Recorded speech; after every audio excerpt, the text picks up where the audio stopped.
Since June 16, 2016, IAXISRADIO has been at the forefront of digital audio entertainment.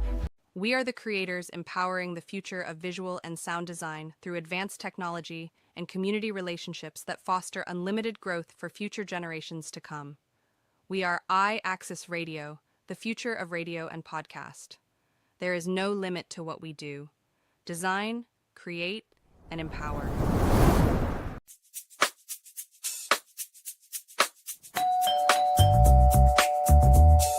Hey guys, this is Lola Shea from The Lola Shea Show. Tune in every Monday at 7 o'clock right here on IAXISRadio.com for hot topics, cool conversation, and me, your host. Gotta love it. See you there. IAXISRadio. You are now locked in. Wake up to IAXISRadio in the morning. The future of radio and podcast. Your number one station. You are now locked in. The future of radio and podcast. Behind the Enemy Lines is a podcast when we talk about relationships from the male's point of view, but we don't exclude the ladies. All right, so come to the front of the congregation and we're going to start some trouble.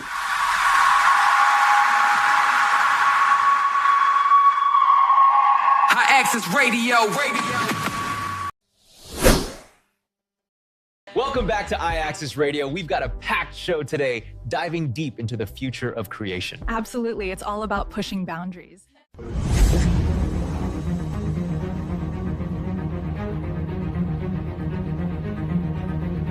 IAXISRadio, the future of radio and podcast. No limit to what we do. IAXISRadio, WIAX, the future of radio and podcast. No limit to what we do.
Set, speeding, camera rolling, action.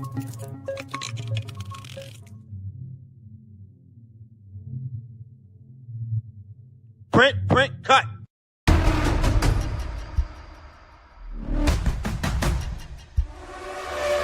What can you tell us about your boy getting rolled on? I heard they tried to make a 3-piece special of that fat fuck. Karma just murked 2 little niggas. She's out of control. You killed my fucking son? I don't give a fuck where you get it from. Go get that bread. I don't care if it's man, woman, children, fucking grandparents in them corners. Smoke everybody. Now that cooler heads have prevailed, it's only right that we do business. I heard your boy almost became a 3-piece in a biscuit. That shit crazy.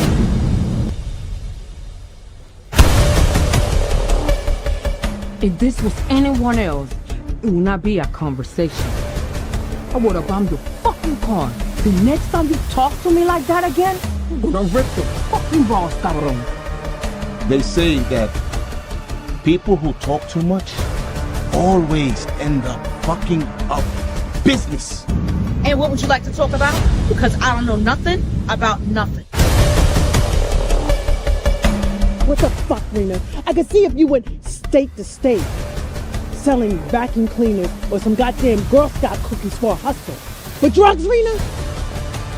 You done bumped your goddamn head. Shit's not good.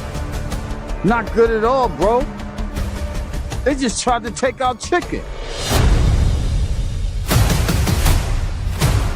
You know who the fuck I am. License, registration, and insurance. Why? I know this nigga ain't as bit. What you pushing, 40? And you out here running around like you 25? Fuck, man. Her people born is her people born, not our kids. Get your bitch ass the fuck up out of here before you what? Damn, just go home, run a hot shower, and relax. Just like you. What? You talk too motherfucking much.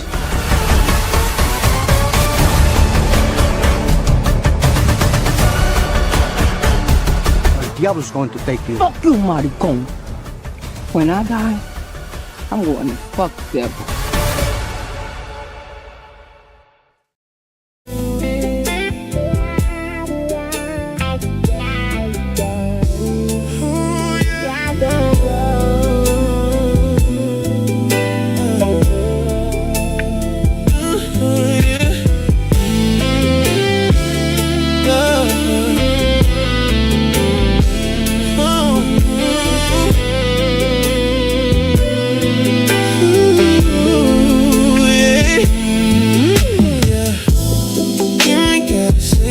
I can read your body language.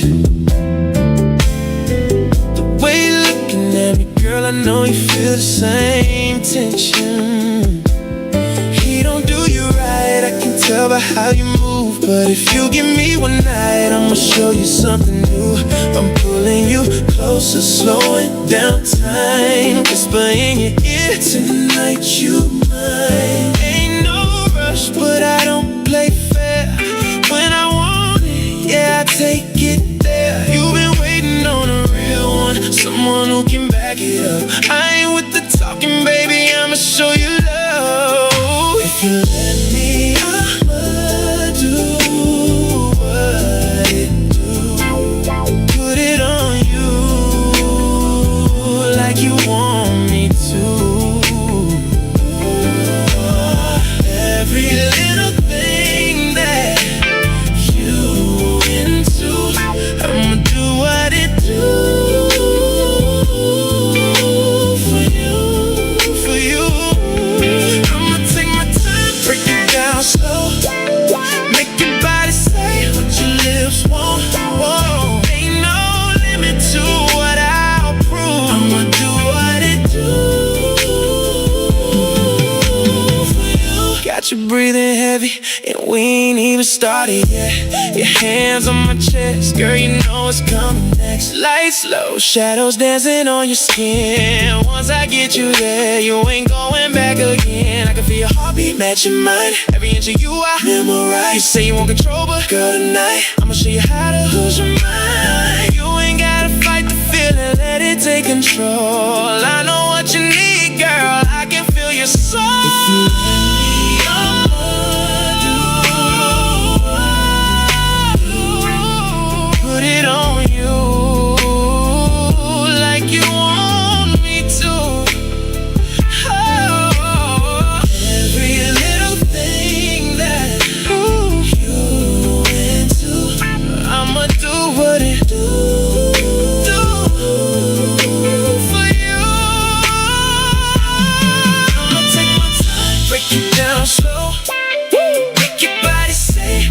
lips won't. Ain't no limit to what I'll prove. I'ma do what it do. Don't say no when your body say less. I can tell you ain't felt nothing like this. No games on, I'ma give you my best. Girl, tonight I ain't leaving no stress. Right moment, don't hold back. Let me show you where it's at. You ain't never had it like that. No, no, no.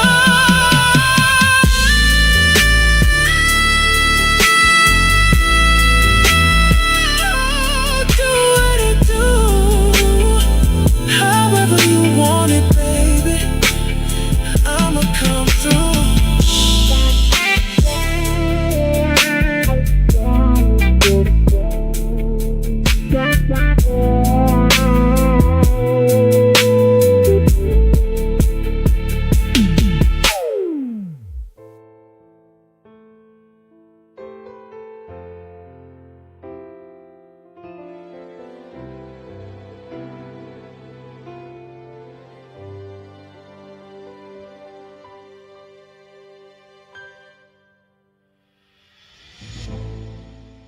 How we supposed to win when you tear me down every chance you get?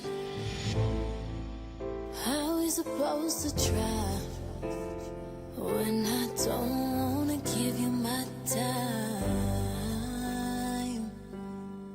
Come on, let's talk for a minute. Let me show you the difference between what I'm wanting and getting. You get nothing cause that's all you've given.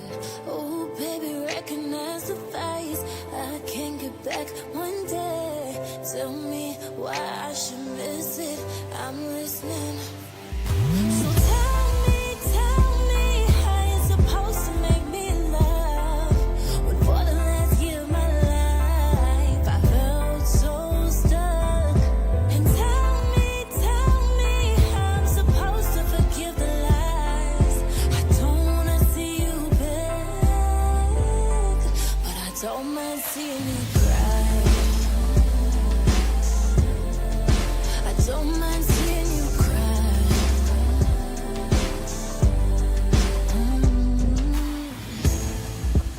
How am I supposed to stop when the only thing you did for me was break my heart? How can we move on when there's nothing from you I see at all? Come on, let's talk for a second. That mouth is talking so reckless. Explain to me why not begging couldn't make this any better. Ooh, babe, just recognize the one when you see her come. Tell me why I'm the one missing. I'm listening. So tell me how you're supposed to make me love. When for the last year of my life I felt so stuck. And tell me how I'm supposed to forgive the lies. I don't wanna see you back, but I don't mind seeing you cry. I don't mind seeing you cry.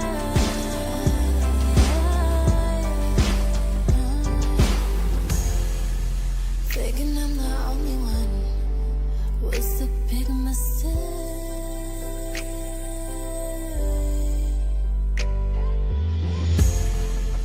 Knowing that you're only one was all I'm here to get.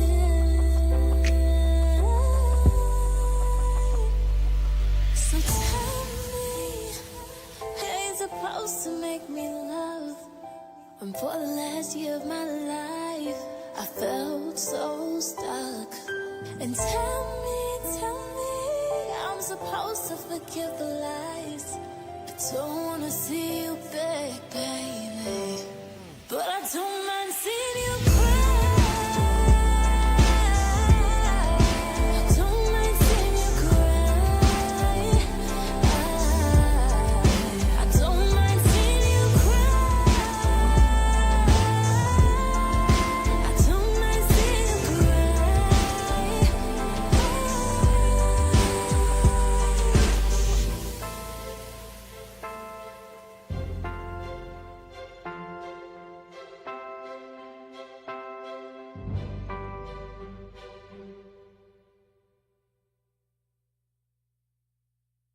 You are watching IAXIS Radio and Podcast live. Welcome to our show. Now let's go.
city lights.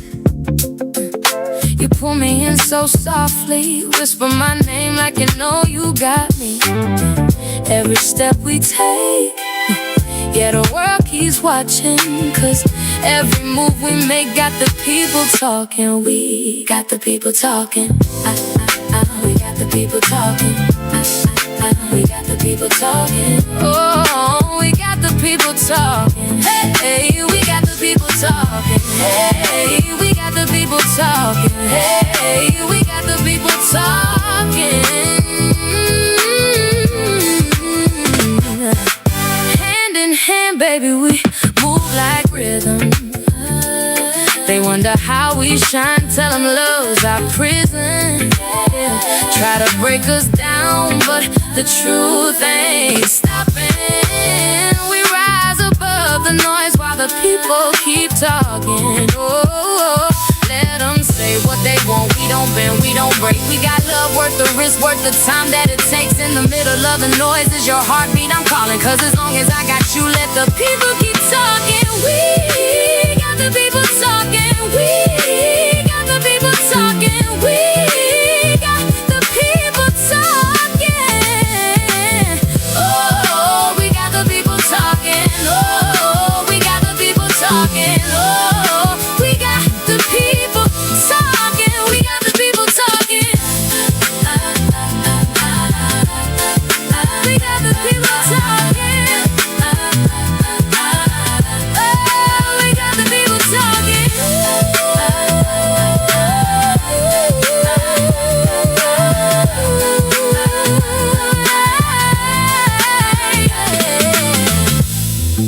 We got the people talking. We got the people talking. We got the people talking. We got the people talking. We got the people talking.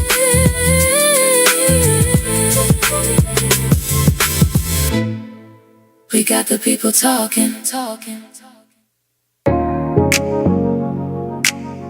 Yeah, yeah, yeah,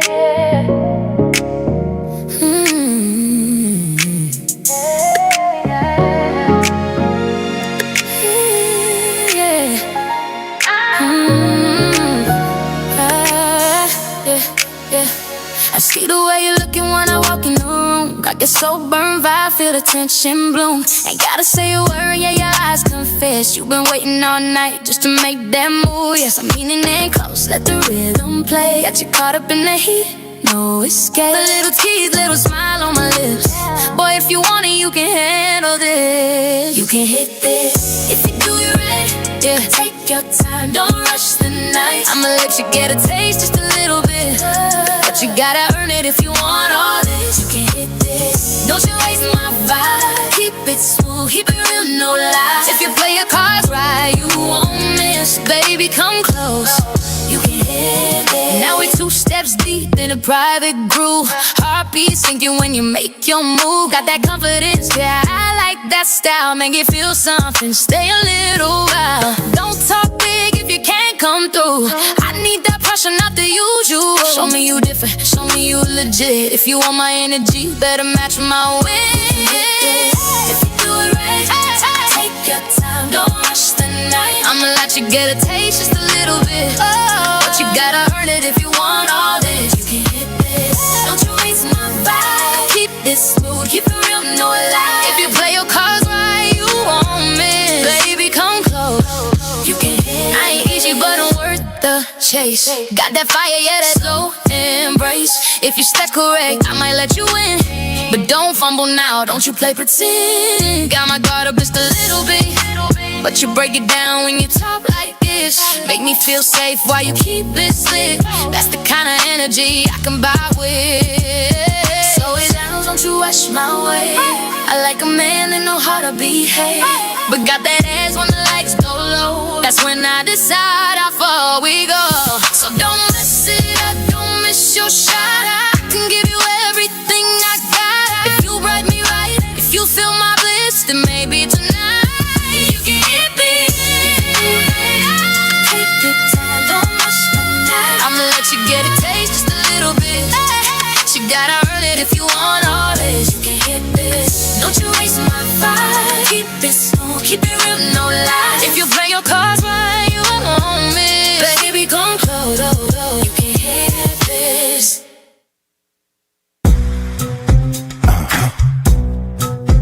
Yeah. Donnie Ross. Let's go. How we playing this out?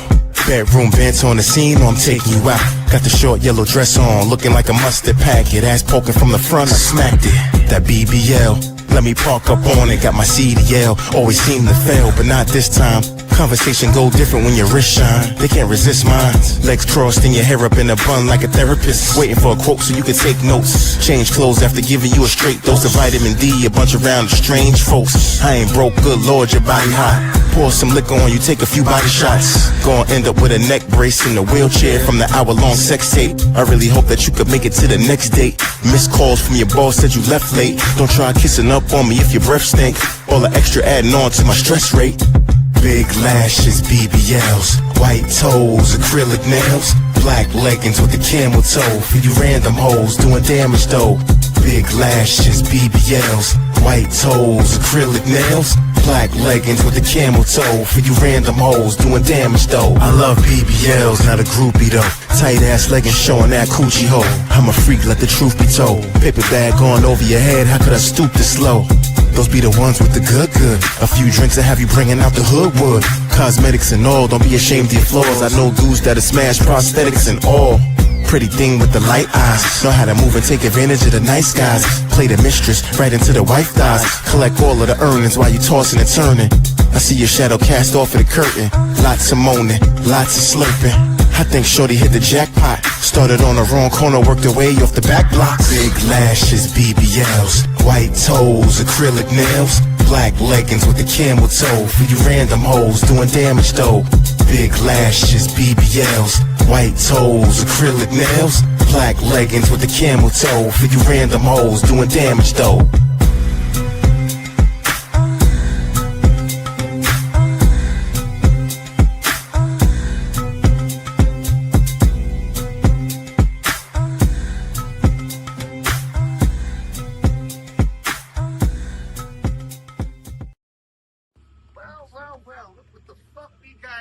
Mr. Cornelius. Or should I say Stacks? Mr. You know what the fuck this is. Yo, y'all don't got no problem with force. Where the motherfucking guns at? What the fuck is this? Hey, get the arms up. Yo, what the fuck? Hey, yo, that shit is, y'all doing too much. Got a white tee on. It's gonna be red. You keep running your mouth. Yo, I ain't blood, my nigga. All crip. Yo, y'all niggas are running guns. Now, Stacks. Yo, you know I was a fed, right? And now NYP. Yo, be a little more respectful, man. Fuck you, man. We know you're moving in guns. Guns? Yeah, you know Pow Pow? Y'all know what I do. Now what's going on? Nothing about no gun. Oh, heard any good murders lately?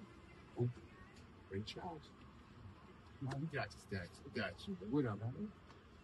See you around. Go eat a donut. Stay out of trouble. Go eat a donut. Fucking with the kid, dude. Niggas ain't got shit on me, dude.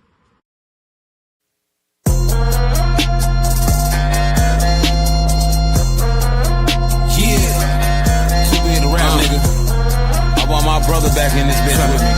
Trappin', yeah, trappin' hard, yeah, trappin' hard, yeah, trappin' hard, yeah, trappin' hard,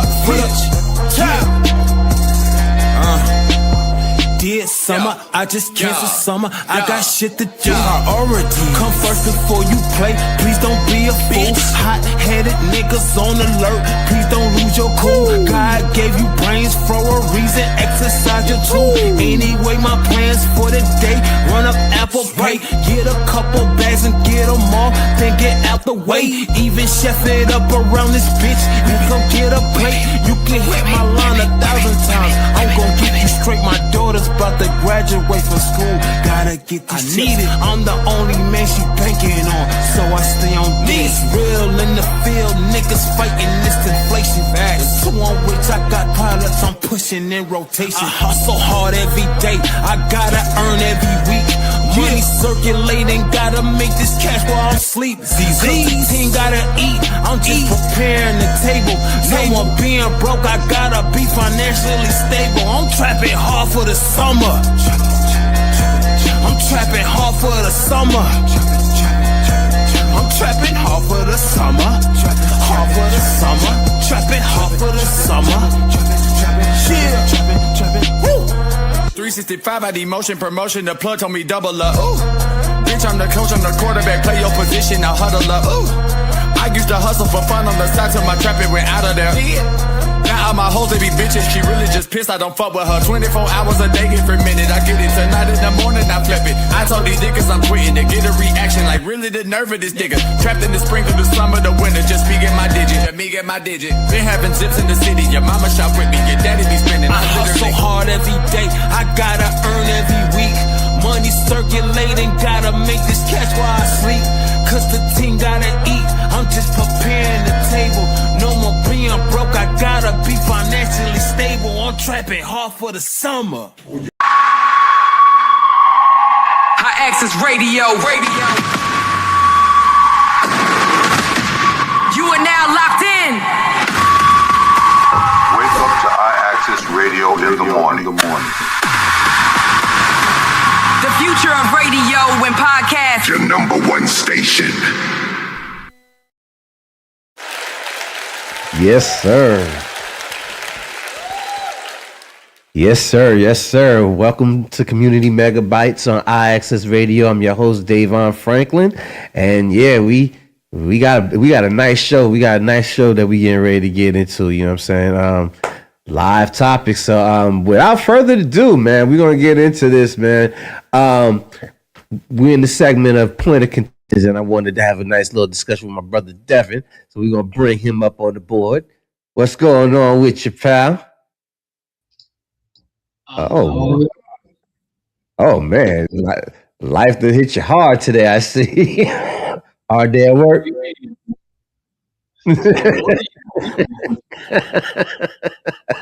Yo, hey man. So first topic that we're going to talk about, we can't start our discussion off without talking about the Knicks, man. You know what I'm saying? Congratulations to the New York Knicks. You know what I'm saying? Like I said, Knicks in 5. You know what I'm saying? So, that's called it. Good stuff. Yes, sir. Yes, sir. Yes, sir. What you think about that series, man? I thought experience played heavily over youth. I think that's what it was. They had an experienced team. Everybody was pretty much castaways from somewhere else, and they banded together. They played for each other. You know, they had the ultimate closer in Jalen Brunson. It was a good series. There were close battles and whatnot, man. That was about the most competition that the Knicks had faced, pretty much.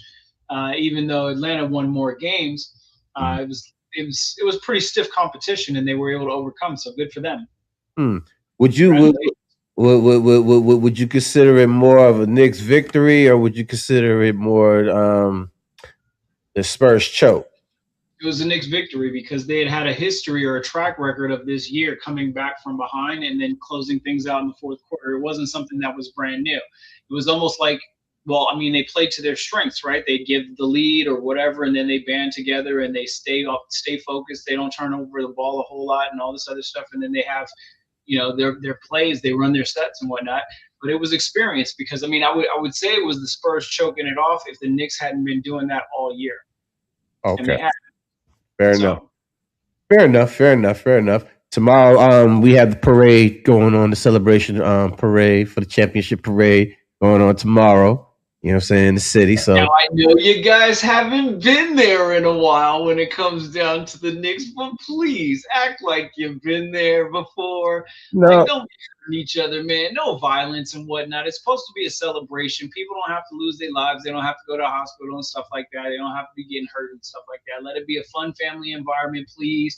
With peace, joy, and happiness around, and celebrate victory, not try and lay somewhere in defeat or defeat somebody else out there because you want to act wild. That's all I humble request. No, I hear that. And great words of advice. So we appreciate that. All right. So a few things happened over the course of time, and we want to have a discussion about it. So I guess we can't go too far without talking about the Carmelo Anthony situation. You know what I'm saying? The young gentleman who found himself in a vicarious situation. Then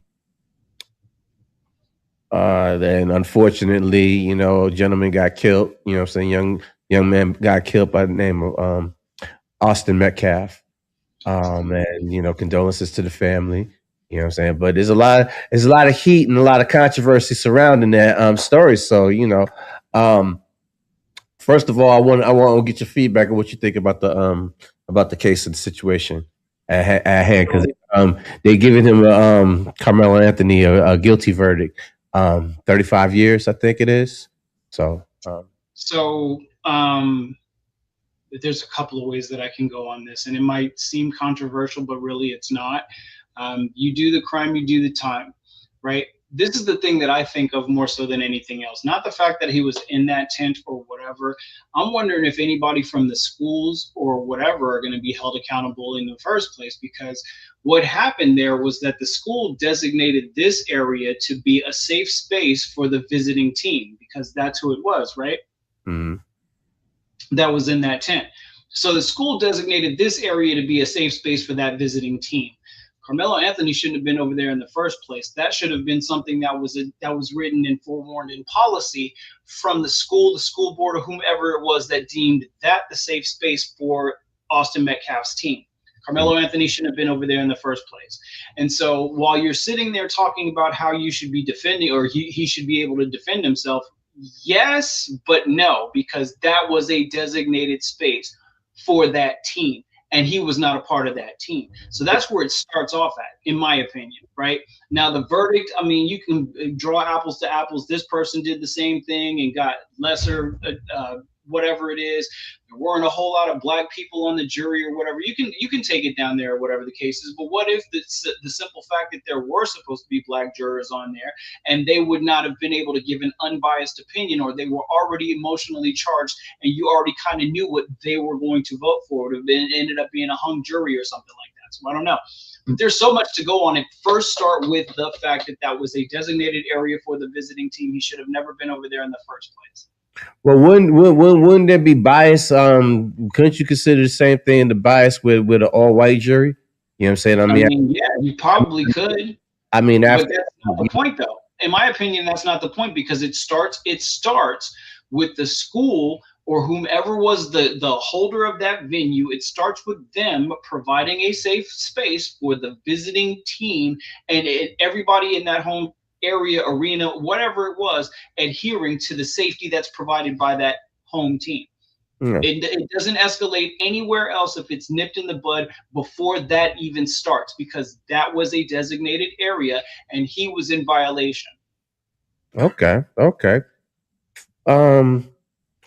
Fair enough. I don't agree, because regardless of whether or not, you know what I'm saying, it was a designated safe space, that does not allow you to put your hands on somebody. You know what I'm saying? If you're asked to leave 15 times from a designated safe space that was provided for you, or whatever the case is, then you know what? Why don't you leave? Why are you there in the first place? Why are you there?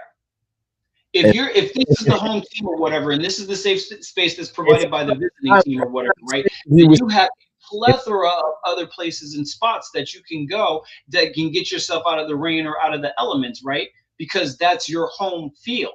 And so this is a small piece of the earth for this team to come and visit and feel safe while they're visiting within this competition that we're having, or whatever the case is. And that's where it dies. All the emotional stuff, all the other stuff, that the emotional rhetoric that happens after that stuff right there, no, you address this right here. And when you're found in the wrong on that first part right there, everything else that snowballs after that is unfortunate. There's two people that lost their lives. There's Carmelo Anthony, who will never be able to grow into an adult and actually see adult life or whatever. He's going to be getting out very late in his life. So he's lost his life just as much as Austin Metcalf has lost his life. And the school should be held responsible in some way, shape, or form for not providing the safe space that they were supposed to. I agree, young man. I agree. And for what we're going to do, we're going to start it off here, because I got clips from a gentleman who's actually I do believe he's one of the people that you actually call to discuss like the behavior science of force. I mean, I don't even think I even got the right quote of what it is that he actually does, but he's going to explain the mishaps of the trial bit by bit. We're going to do 4 separate clips. So we're going to go through each clip, and then we're going to come back and we're going to discuss it. So we're going to start with clip 1 right here. For the family. Okay, let's talk about the overall trial. Now, look, I think the state did an okay job. I feel like the state did not put forth the effort needed to make this a slam dunk case. I think that they did really good making a strong emotional argument, and they positioned themselves as saying, hey, listen, this person came here to commit a crime and he did it. He wanted to kill him. He thought about killing him. He planned it. He prepared himself, and he provoked and antagonized the victim, and he murdered him. All right. He's the aggressor. He came to the tent to do it. And every single witness I bring up here is going to co-sign that. All right. Now, here's the issue I have with the state's position. I felt like they did not do a good job explaining why Carmelo did not have a self-defense claim, at least a strong one. But the effort that the state actually presented never really got challenged by the defense. And that's why I just wasn't really impressed with it. I thought the closing argument was very direct. I feel like the closing argument from the state lacked empathy.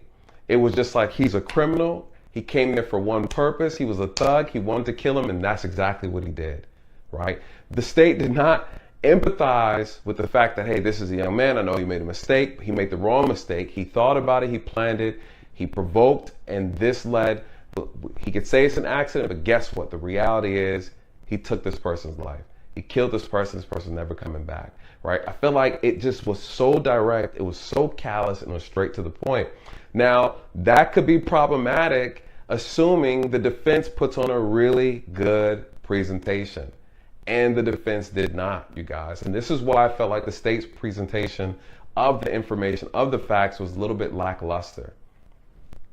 I felt like it could have easily been challenged, especially with the witnesses that they put up on the stand. A lot of people saying that this was a tall hill to climb. I kind of disagree. Well, I'll say it's hard to say that that's the case when the defense didn't even try.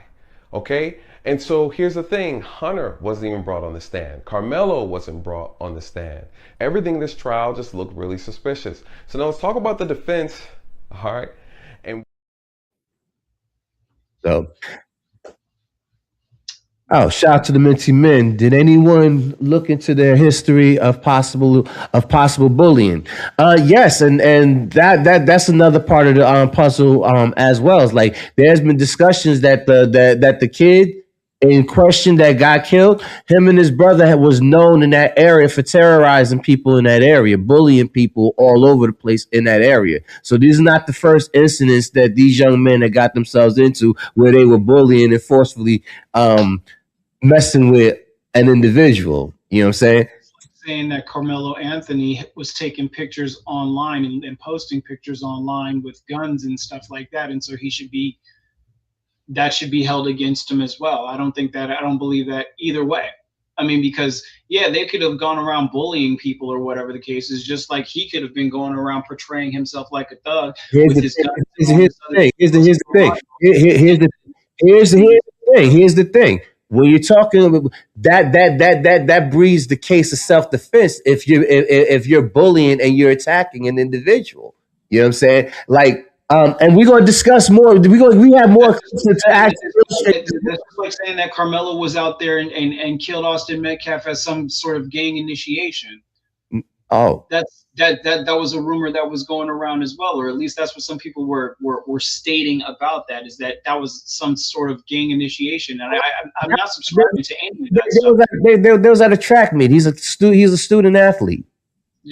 Student athletes can be gangsters too. Student athlete, and according to certain witnesses, the kid was sitting there at the tent minding his business for a good length of time. But we're gonna get into that clip. I want to. They didn't call him to the stand. Huh?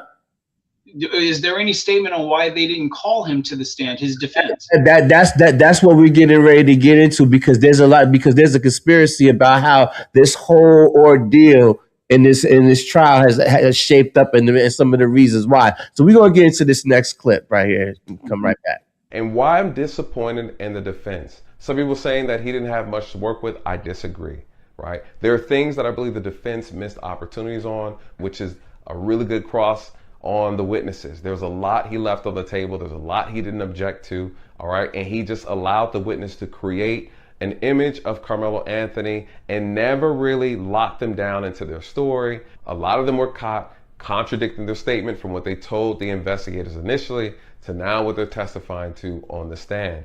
That was an opportunity for the defense to really hammer in on what they actually saw and what they did not see. And then also bring into question whether or not that particular witness or the other witnesses are credible. He allowed the state to manipulate the narrative and get away with creating this image of Carmelo that he did not challenge. He's a thug, he's a criminal, he came there to kill. The defense, in my opinion, did not have an answer for it, nor did they try to reshape the narrative, right? Again, you're performing for the jury. And if the last thing they hear is that this is the suspect, and the suspect is the aggressor, and the suspect came to murder, kill, and destroy, and you don't have anything to combat that, well then why is everybody shocked that he got charged with murder? Okay, the defense failed miserably, and here's my thoughts on this. He was either paid to throw the case, threatened to throw the case, or he's grossly incompetent. You guys, and we know he's not incompetent because he's one of the top lawyers in that area, Frisco, Texas. All right, I'm not saying, I'm just pointing out the obvious. All right, something about that trial and how Carmelo was defended just seems very, very suspicious. And there's a lot of elementary mistakes that were made. And me, not even as an attorney, can point out some of those mistakes that I feel like were clearly not capitalized on. All right. And what's another thing? The fact that a change of venue was not requested, to me, is crazy. I can't imagine. When I found out they never changed the venue, I was shocked. Okay. Why do I say that, you guys? Everybody knows in the criminal justice community, especially in that area in Frisco, Texas, that place is a cesspool of bias, okay? And the fact that we're now seeing these relationships of, family members knowing this person on the Metcalf side, knowing the prosecutor and judges and things of that nature, you guys, you don't think that there's going to be some bias, some influence, some greasing of the elbows? All right, there's just a lot of things about that was very suspicious, and to me it was common sense. All right, they kept everything inside the house so that they can manipulate and have the best outcome possible. Now, I'm not saying that if everything worked out flawlessly, the defense was on point, everybody was honest, I'm not saying that the outcome would have changed. Again, I myself believe this was a manslaughter case. But what I am saying, though, is make Carmelo Anthony guilty for the truth and not guilty for the lies. So what is the truth?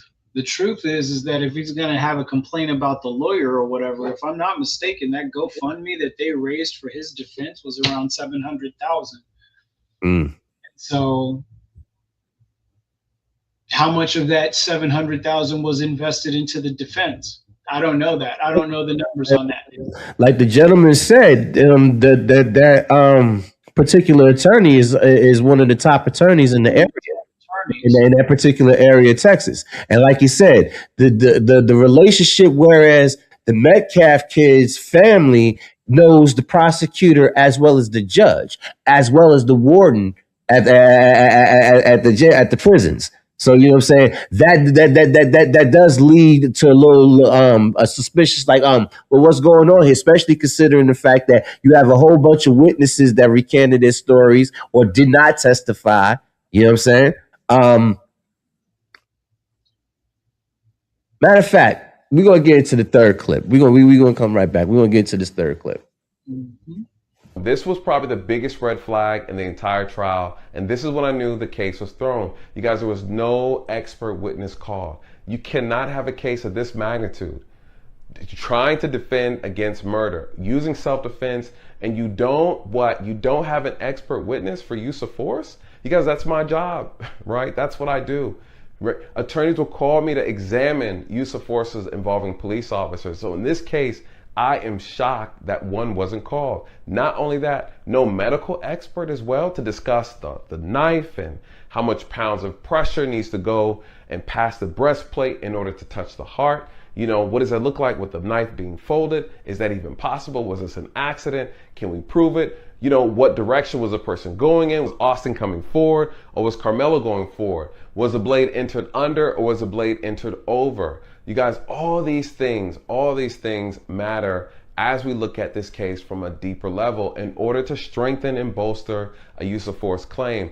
All of those things are factors. Why do I say that? Well, what if Carmelo Anthony's falling back and Austin and all of his 200 plus pounds is falling on top of him while the knife is out, and he falls, and that assistance of gravity pushing him down along with his weight, and then this hand being fixed is what assisted in puncturing through the breastplate. You guys, that matters. This matters in a self-defense claim. So the fact that the attorney never called one, the fact that the attorney never called any expert witnesses, you guys, is beyond me. Red flag. All right? You guys, because a use of force expert's job is to talk about all these different variables and these mitigating factors that come about during an encounter or during an escalated event with another subject. Okay? So again, we're not talking about the knife being folded partially, right? And then asking ourselves, how was this folded blade able to penetrate through the chest? All right. What was he taking it out? Was he kind of pushing them in the moment? Like, what actually took place? How many suspects was around him? At what point was Anthony actually in fear for his life?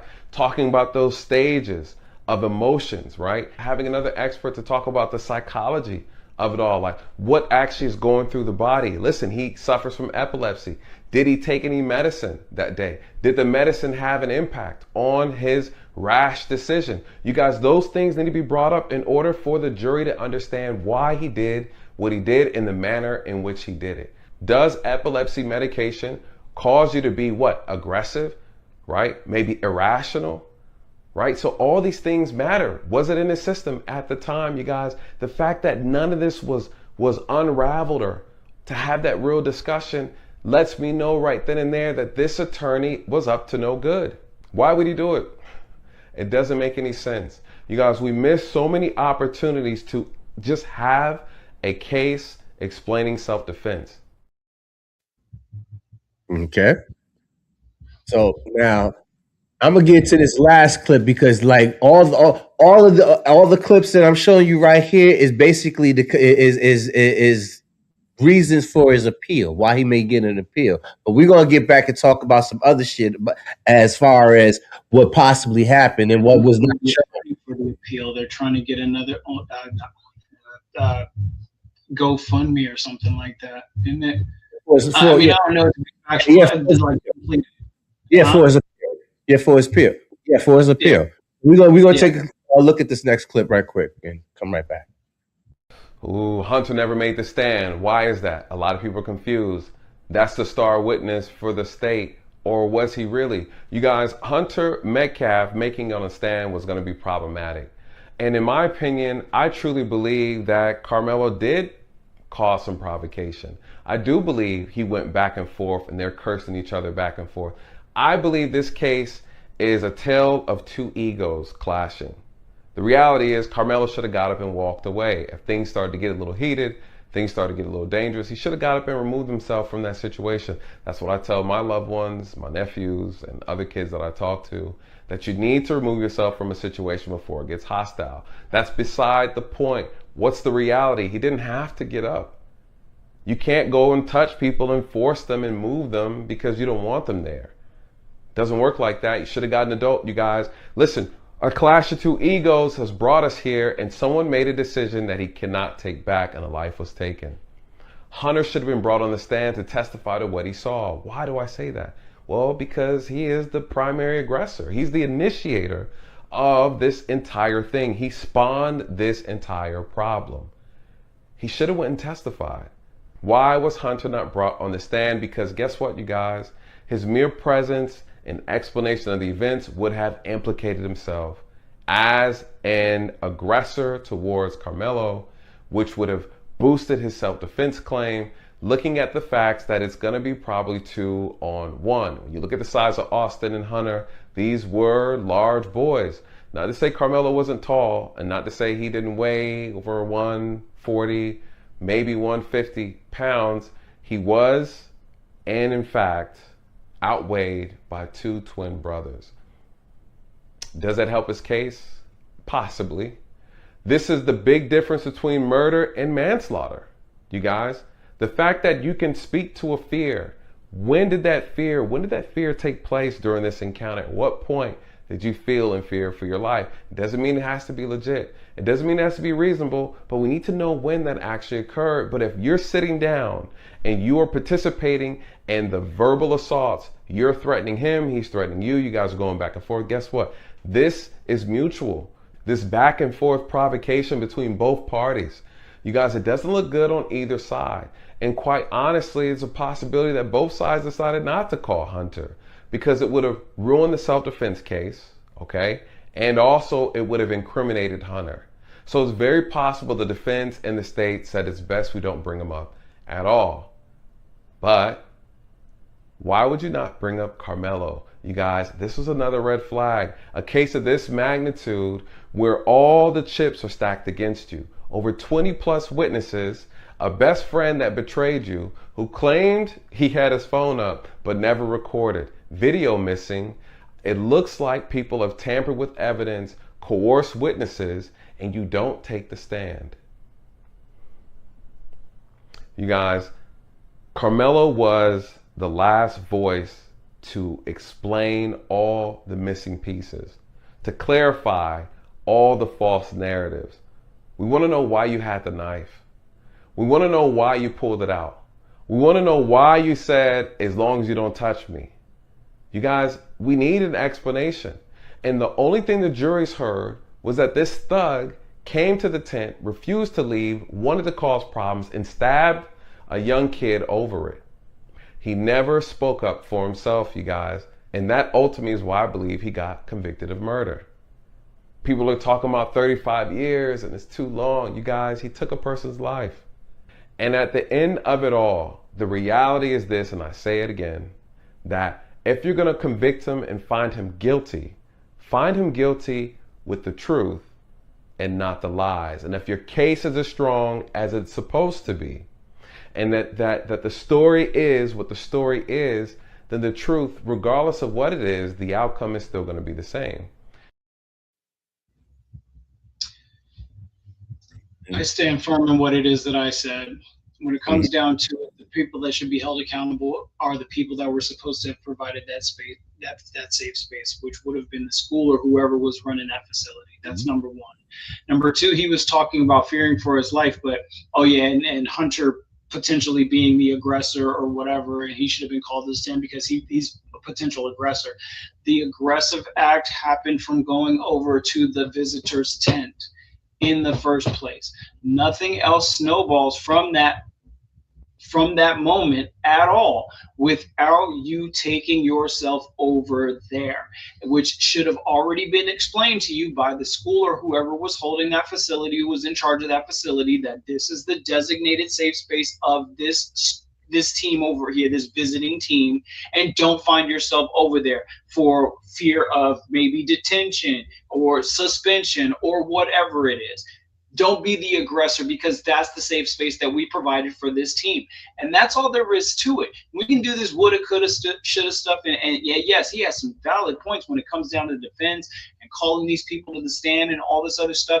But the root cause of the problem is a lack of adherence to a rule that should have been set to protect the visiting team, bar none. Okay. We're going to get deep into the conversation after I do these two these little two segments. I want to get into the Willie D segment where they talk about the tape that was not called by the defense. So we're gonna come right back after we take a look at it. Willie D Live. What's up, family? A woman identified as T is drawing attention online after claiming she viewed video of the fatal encounter between Carmelo Anthony and Austin Metcalf. Yeah, fam, she says she saw it with her own eyes. And all we heard was lies. Yeah, you see, it's a reason why that video was not shown to the public. Yeah. You know, anytime law enforcement have a video that supports their narrative, it's released just like that, immediately. But when they want to doctor it up, or when they want to hold it or conceal evidence, they won't release it. They will not release that video for nothing in the world. It takes an act of Congress, an act of God to release those files. So why wouldn't they do it this time around, fam?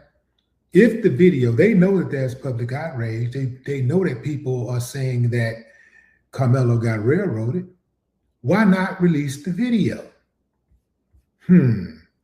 Maybe T can answer that question for us. My name is T, and when I went to see the video, they ask if you want to see it from either 2 minutes before the stabbing or 11 minutes before. So I chose 11 minutes. From the moment she pressed play, Carmelo Anthony was already sitting up underneath that canopy. And he was sitting there for at least 8 to 9.5 minutes. You see, well, I saw a boy in a black hoodie go over to him first, and then they left out of the tent, and then you see coming across the field was another 6 boys. When they got to the bleachers, one, he went out of frame, and the other one sat at the bottom. But the remaining 4, they went directly to Carmelo Anthony, and like T said before, it was a brief conversation, and then all you see is commotion.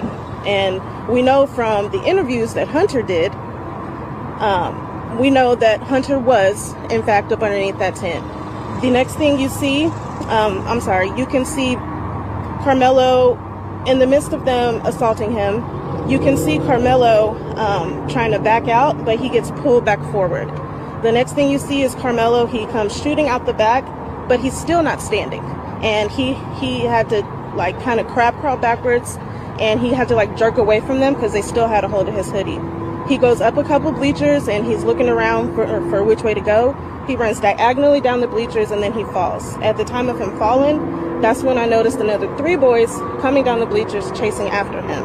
But once Carmelo got up, he took off. You didn't see him for the rest of the video. At no point in that video do you see Hunter holding his brother. At no point in that video do you see those boys ever going back to the tent and sitting down. That was all a lie. And I also have questions. I don't know how the defense did not play that video, because when you see that video, it was self-defense. Carmelo was only 5'8", 130-something pounds, and Austin and Hunter Metcalf were 6'1", 220-something pounds. So for people to say that he should have used his hands, people can die from fights, from people using their hands. And that's all I'm going to say for right now.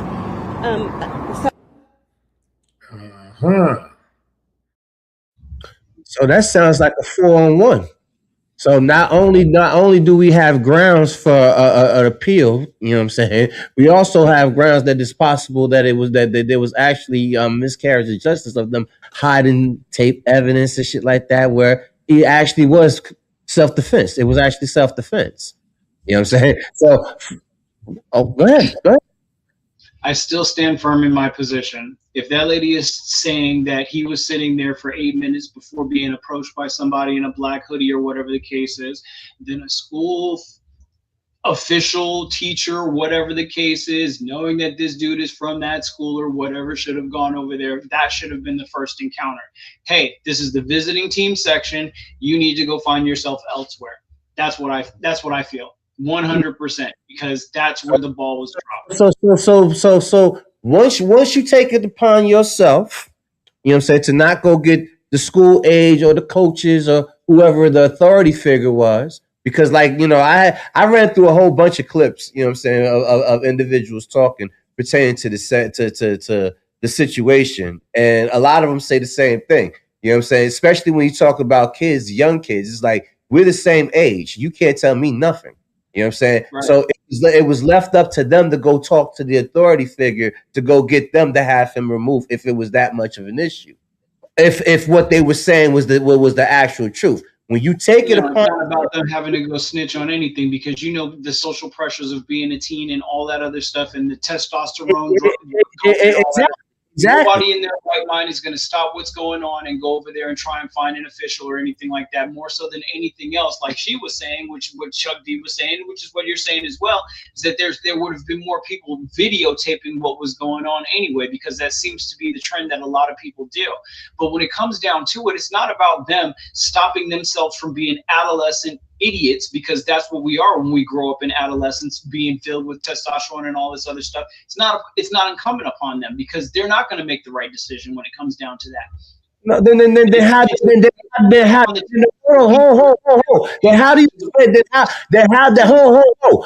do you expect the individual that is being attacked by 4 people to make the right decision and not defend himself? Well, see, the right decision was to not be in that tent in the first place. That's number one. Number two, the correction of said wrong decision should have been taken care of by an adult who was an authority figure in that facility, while that safe space was provided for the visiting team. That's what I'm saying. I want to get into this last clip, and we're going to finish out this discussion right quick. We'll come right back. Yeah. All right. I made a video a few days ago about the Carmelo Anthony trial. Well, basically the altercation between him and Austin Metcalf. And the thing is this. All right. For all you people that are getting on my video I made a few days ago, and you're basically saying Carmelo's guilty. And let's just say, for the most part, most of you motherfuckers are just some sick fucks. And you guys are either racist or just dumb as fuck. But I'm not going to say 100%. I'm going to say this. If you think this is what happened, that Austin went up to Carmelo by himself and just was like, hey, man, you got to get up out of here. And just did that. And then Carmelo stabbed him.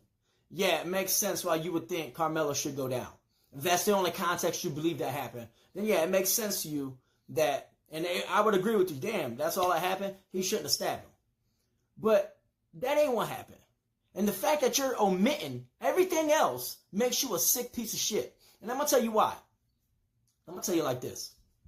All right, say this happened. Say me and any 3 motherfuckers that you know, yourself included, went to a bank. We all know each other. We go into a bank. And you have no clue what I'm doing. You just assume that what I'm about to do is just withdraw some money. And I decide, without letting you know, that I'm about to go up in that bank. And then right when we all walk in, I pull out a gun and I say, all right, everyone put your fucking hands up. I'm robbing this bitch. What are you doing? Think about that for a second. What are you going to do? Right? Think about that. Are you going to do this? One or two things. Are you going to stand there and be like,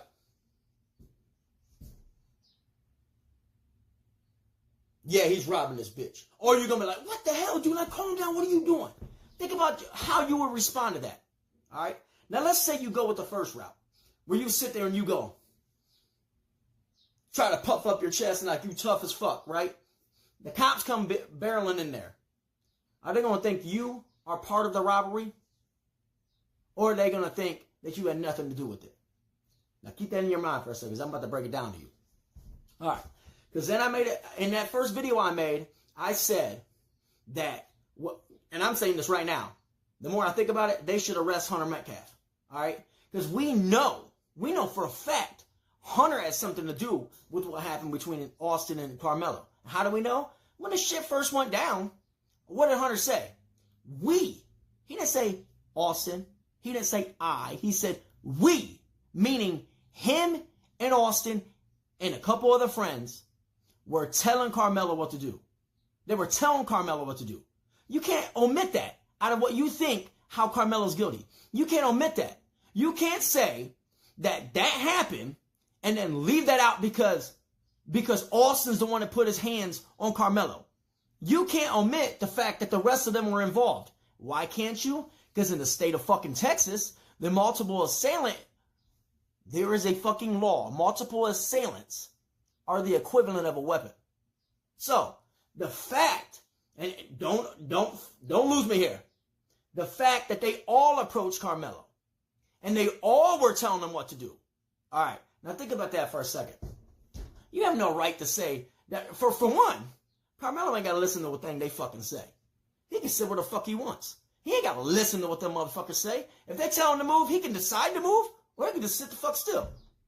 Your problem, that's how I know you got some sick fucks. Your first thought is to say this, that Carmelo was the provoker because all he had to do was move. Well, you know what the initial thought should have been? All they had to do is not fucking put their hands on him and tell him what to do. That's all they had to do. All they had to do was go run and tell the coach. But they didn't. They decided that they were the authority and they owned his black body. That's what they acted like. They owned his body and they get to tell it where to be. No, they don't. All right.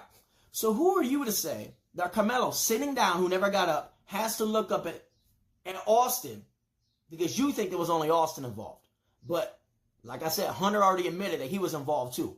You think Austin or Carmelo's going to look up at Austin and then see his twin brother and think to himself, all right, if this turns into a fight, I'm sure the guy that looks exactly like him is not going to help him. And I'm sure the other two dudes are not going to help him.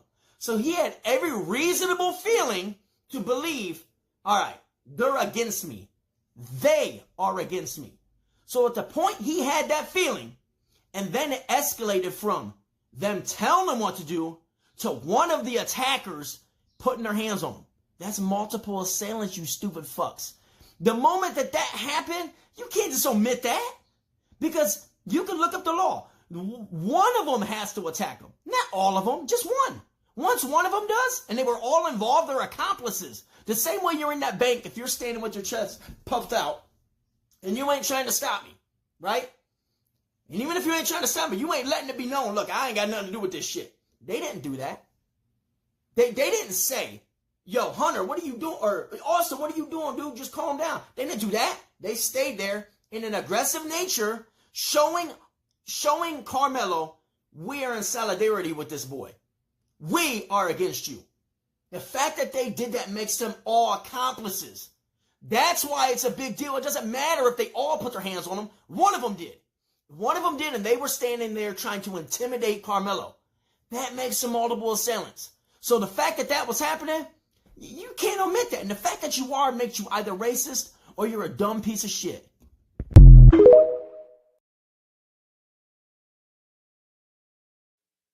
It's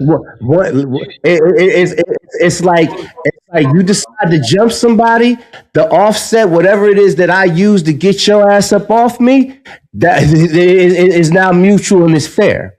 You know what I'm saying? Once you decide that you and your buddies is going to get involved and jump me, whatever it is, whatever means that I need to get your ass up off me, you gonna get up off me. Bro, you played team sports before. That has nothing to do with it. But go ahead, continue. I played team sports before. Go ahead. Yeah. Okay, you played team sports before. If you were a visiting team over in an area to a sporting event, and there was a designated space for you and your teammates to convene, you went over there with your teammates to this designated area or whatever, thinking about the teammates that you may have had in your life, right? And you see somebody from the opposing team sitting in this designated area where your team is supposed to be able to go, the safe space that you have as the visiting team. You know, based on the history of the teammates that you may have had, you would have had somebody as a teammate that would have promoted, yo, man, get the hell up out of here. What the fuck you think you're doing? You know this without a shadow of a doubt, growing up as or whatever. I also know once you decide to fire on them in the group setting, whatever happens after that. Which one of your teammates that you've had in your history do you know would have exited from wherever this kerfuffle was and went and found an authority figure? Which one? You don't have to name any names, but does one come to mind? To be perfectly honest with you, if the kid was just sitting up there playing with his damn phone, we probably wouldn't have fucked with him. So That's not true at all. There goes that. We probably wouldn't have been messing. If he's sitting over the bleacher. You know what? When we've been going as a visitor team to different areas, to some place like a food court or whatever the case is, and you're gonna see people over here. You're gonna see people over there giving you the mean mug. You're gonna see people over there like what y'all doing over here, type of stuff or whatever. Stay in your safe space right there. But this over here is really on those. Right back to this. And it's not being racist to be like, yo, again. The authority figures that designated that as a safe space should have been over there to remove Carmelo. Because you chose not to go get the authority figures. You decided to take it upon yourself. There are also kids that have been raised to think their actions are above reproach because of the adults around them who encourage their misbehavior and disrespect towards others. I agree with that, the Minty Men. Yeah, shout out to Minty Men on that one. Yeah, but I agree. But once again, you decide not to go ahead and get the authorities. You decide that you was going to go ahead and handle it yourself. So now, once you decide to do that, see, here's the issue: you cannot put your hands on people and not expect retaliation in return. You know what I'm saying? The point is that you shouldn't have been in there in the first damn place because that was not your area, period. And somebody of an authority figure, an adult or whatever the case is, you shouldn't have took the boys. It shouldn't have took boys who will be boys it shouldn't have took the snitch in the group because that's exactly what they would have been titled based on the social pressure. They want to be tough guys. It should have been the adults having their heads on a script and knowing that that's not a space that you should be. That's a designated space that we assign for these visiting. So basically, get up out of here. So basically, what you're saying is because they wanted to be tough guys, that you know what I'm saying, that happened to them. No, I'm not saying because they want to be tough guys. Don't paraphrase. What I'm saying is that if you're going to have a venue where you're allowing visiting teams to come in there and compete, then there should be people of authority to make sure that whatever safe space you designate for that team is just that, a safe space. And if you are not a part of that team, then you shouldn't be in there in the first place. If you try to remove you from that place, it should be the adults in authority that already know the rules and have already expressed those rules to enforce those rules. That's what I'm saying. That still gives no justifications for you putting your hands on them. And once you decide to do that, they have every right to retaliate and defend themselves.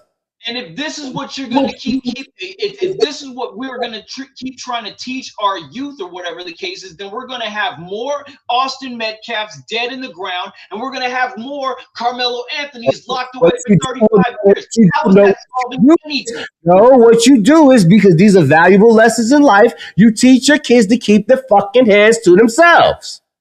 Point blank, period. Actions have reactions. There's consequences for actions, bro. We're teaching our kids to respect people's safe spaces too. You can't have one without the other. That's a contradiction.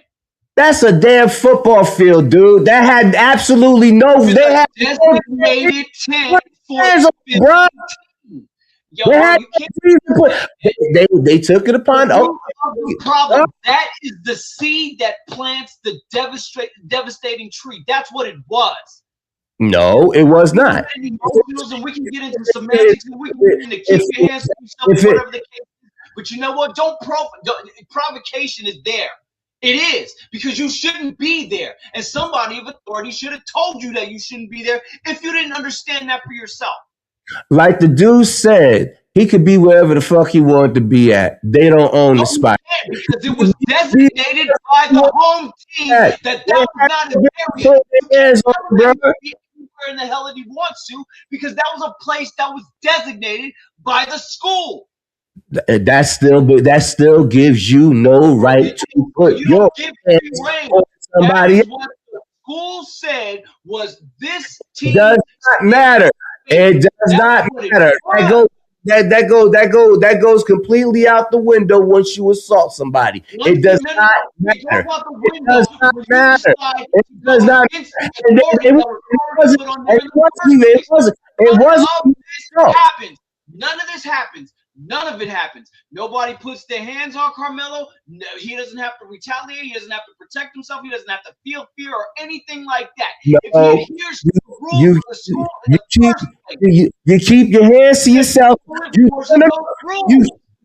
keep your hands to yourself. Where are the adults? If the escalation where teenagers are out there pushing each other around and stabbing each other or whatever the case is, then the obvious question should be, where the fuck are the adults?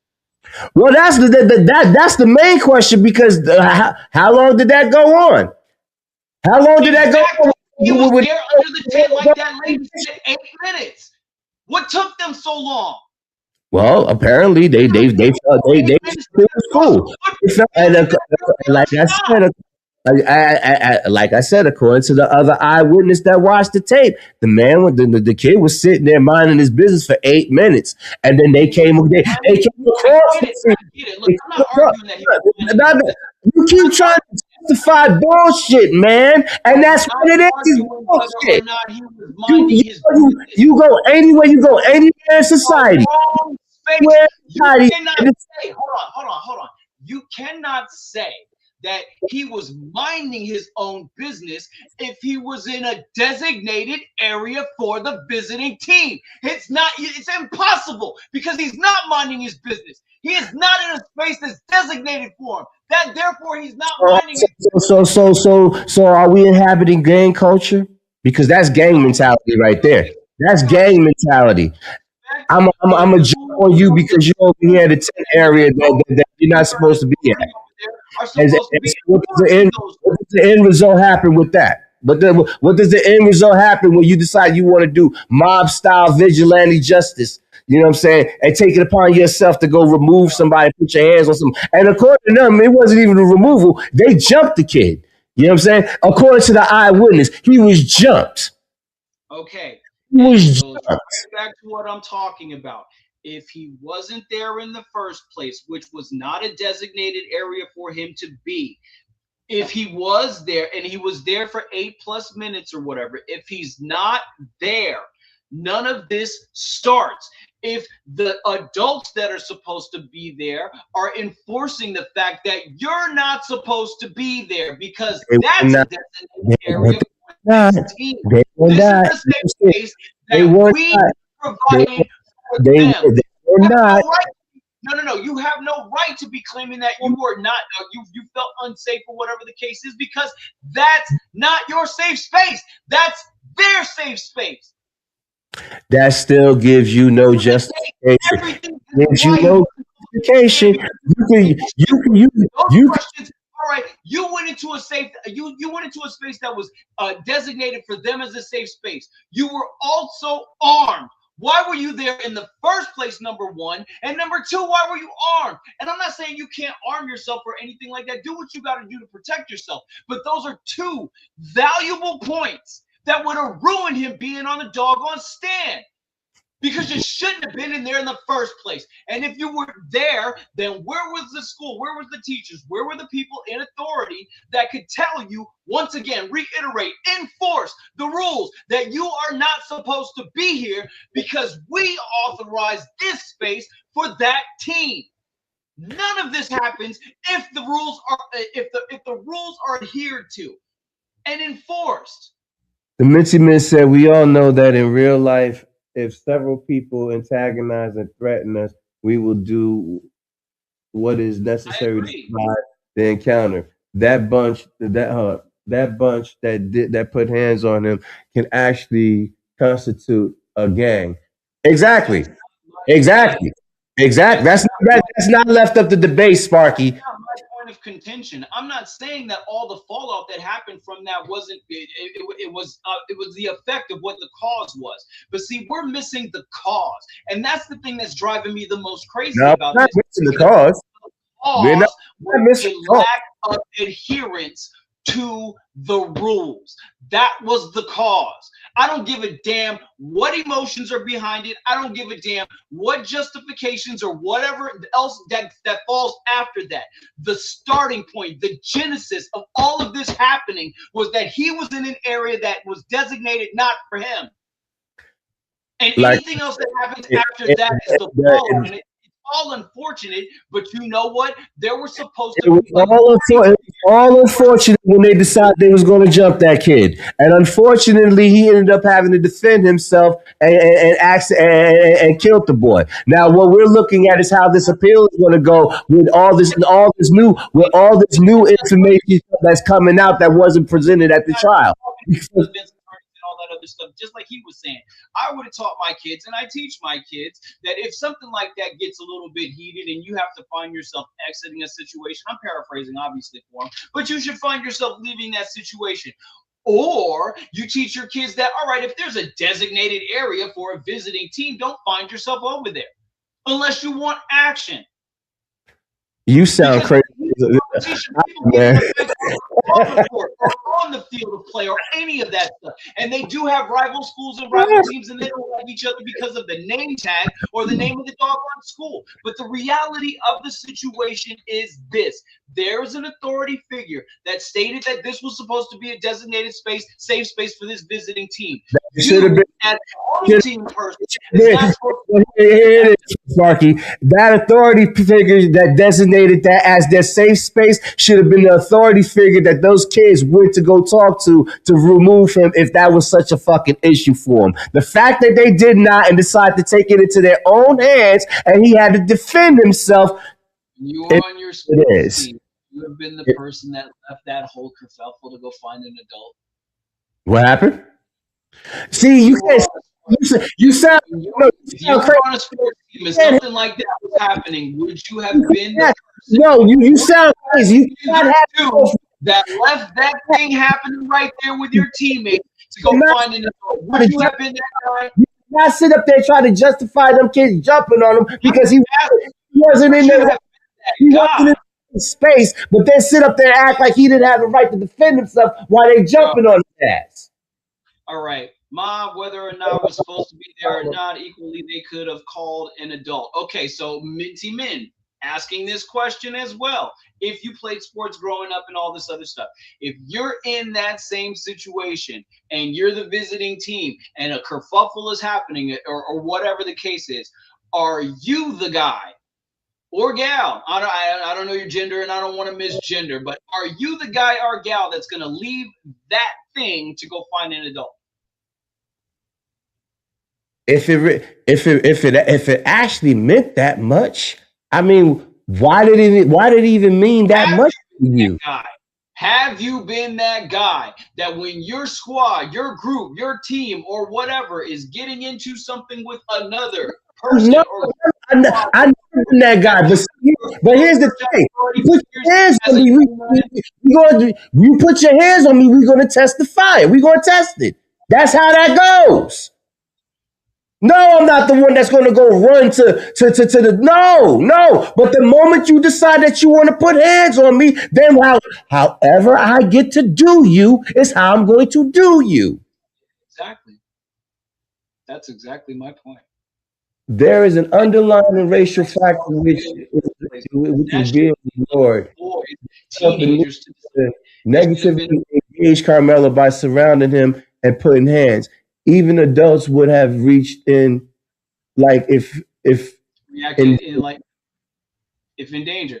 Okay, so but you didn't answer my question. My question was, were you the person, if that had happened in your childhood, in your teenage years or whatever, would you have been the person to break off from the herd and go find yourself an authority figure to calm things down?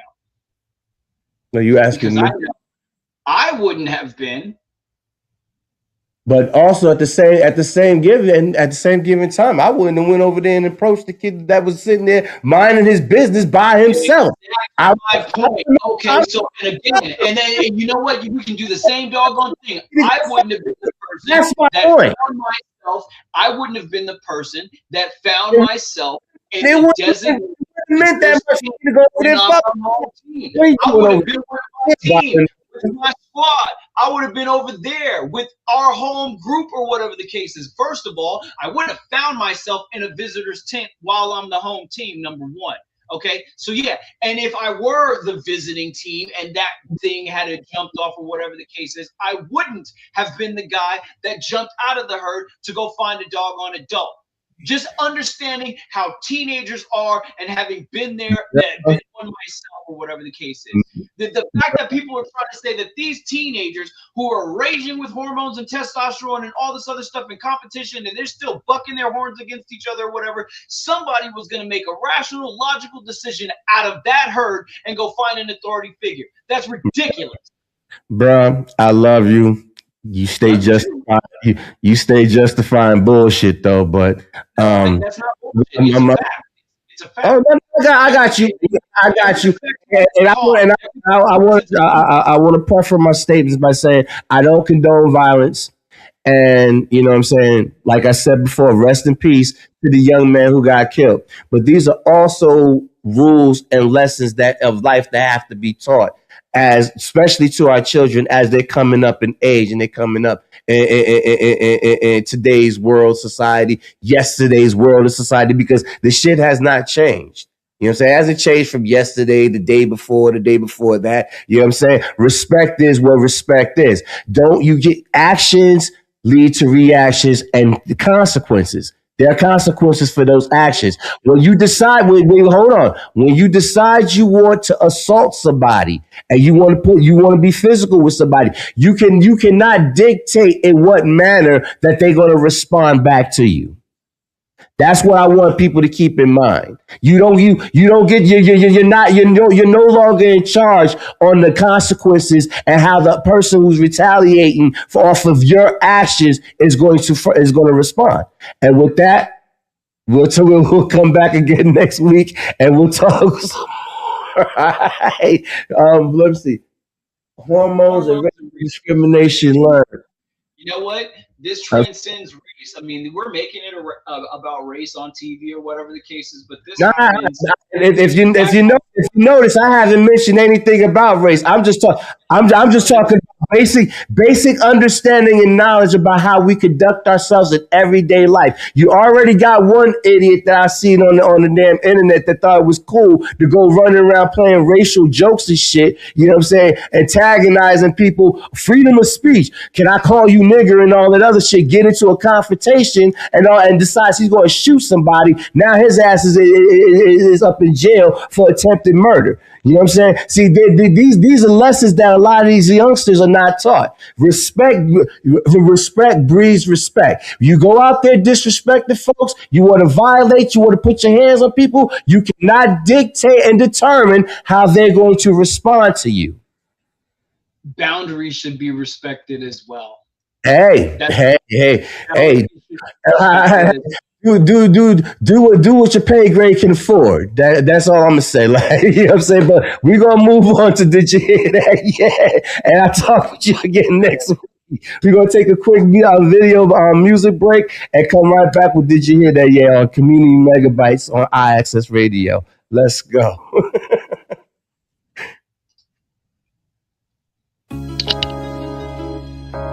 Baby, baby,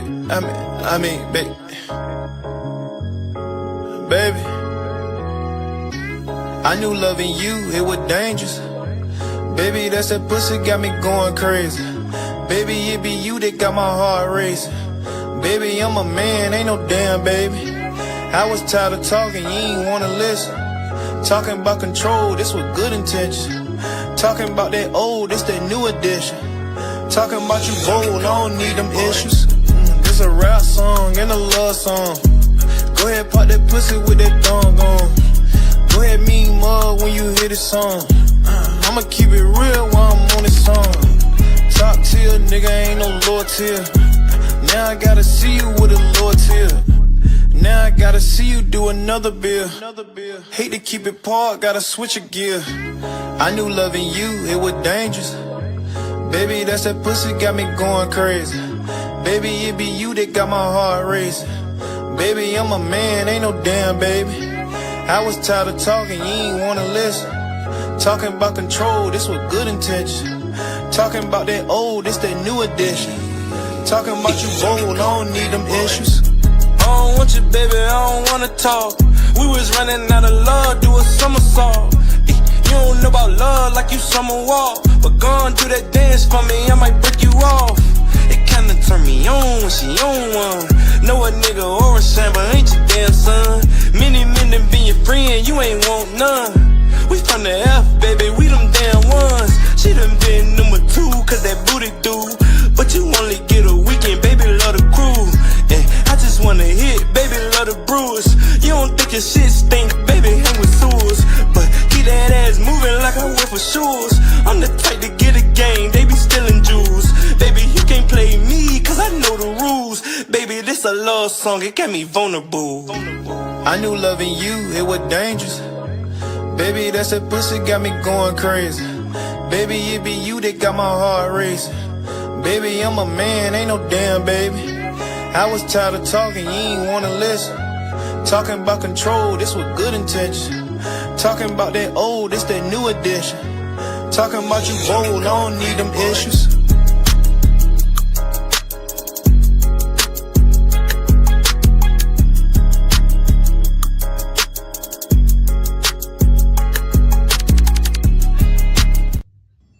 Action.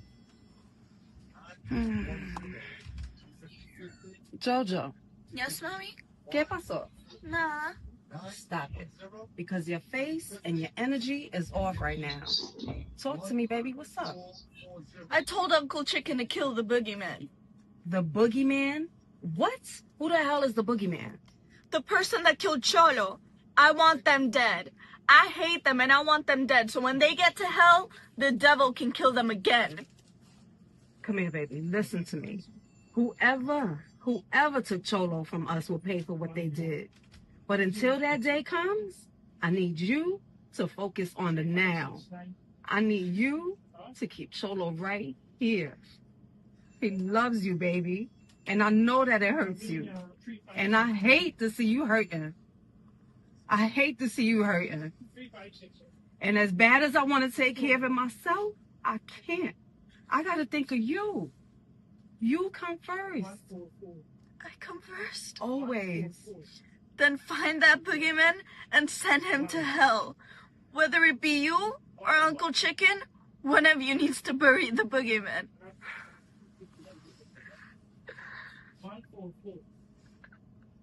Trent.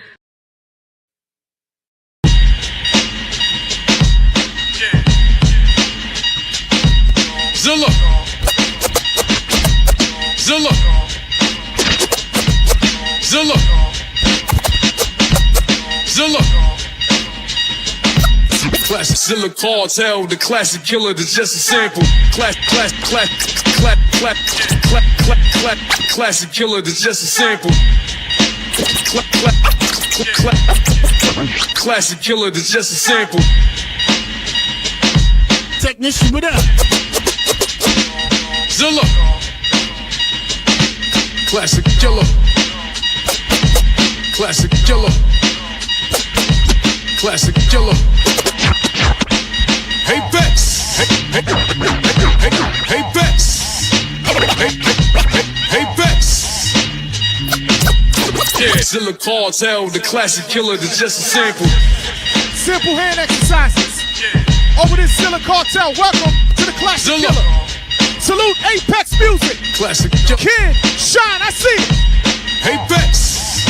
So like I said, what we're gonna do here is Zilla Cartel over classic timeless joints. BX move. Let's get it. Rappers get body for real, I'm a walking homie, I'm ill. A force of scholar, I send my shooters to torture lobby. Give them the chills, can't even wear any courses around me. Rappers really lost and found me, off the boss, of course to crown me. I'm a New Yorker proudly, rolling that roam the streets. 12-12, digital scale, picture with no relief.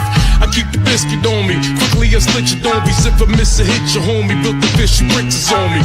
Ain't two clips is on me, they'll leave the bag flips. I watch these niggas scatter like roaches soon as the mag spit. Ain't paying tariffs or taxes or even bitches lashes. I kill a pussy dead, Hogo get your casket. I can't swim, I'm still burning bridges to ashes. Way back when we wore Nautica. You know the status, just know this killer classic. Behold, I'm known for madness. Look at all the flow we traffic. Fuck the world of pro galactic. I'm a pro atlas, New York the the whole atlas. Queens niggas know for stacking in the X, they know for What up, stacking home son? east side. Yeah, nigga, there's no relaxing. When BK in the building, you know what's cracking. And shit out to satin. We the Big Apple, Zilla Cartel, the classic killer that's just a sample. Right. The Timberland, trample, snuff, nigga, one ball smooth. Can even find no luck in this bitch. He throwing horseshoes, whips with 5 on their horses, bosses with loose suits. Even This what we doing in New York City. Your loose Zilla. Acting like you somebody, nigga, no one knows who's. Blowing Buddha with my main shooter, we from the same school. First gram to sing hallelujah, nigga, we making moves. You want the moolah, the cream, them niggas know the rules. I watch your shit straight tank, now it's none in the bank. To paint the walls, bloodstained paint. Another rapper can spring, not only are you all at your pace. Niggas is out the rink, I have you leaking all at your face. Now we know what you ain't. The classic killer, the last below the mirror. I'm pulling flows at the cellar, unload with an overrunner. I'm big in the Gucci sweater, king of New York reminding. Nas Escobar with the tech in the army lining. My greatness looking real late, but it's perfect time. And Zilla the apex, yo sec, do rewind him. Yeah, react state of mind. Right. React state of mind. React state of mind. React state of mind. Boogie down Bronx, New York. React state of mind. Zilla. Ha, ha, ha. Niggas always gonna see this one. We always back with another one, nigga.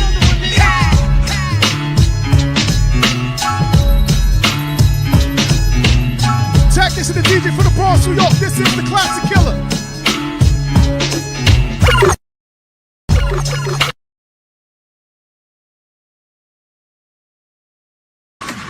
You are now locked in.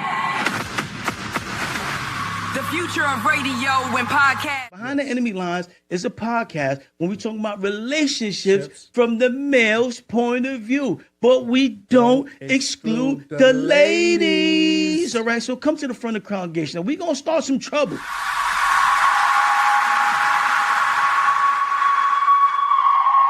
IAXISRADIO. Yes, sir. Yes, sir. Welcome back to Community Megabytes. Did you hear that yet? And we're going to start this segment off with some blues. You know what I'm saying? We like to do a little mixing it up here and there. You know what I'm saying? We do hip hop, R&B, you know what I'm saying, which is rhythm and blues. So we're going to take the blues out of the rhythm and blues, and we're going to bring you this Sweet Bessie May by a gentleman by the name of Jeff Washington right here, Community Megabytes. Did you hear that yet on IAXIS Radio? Let's go.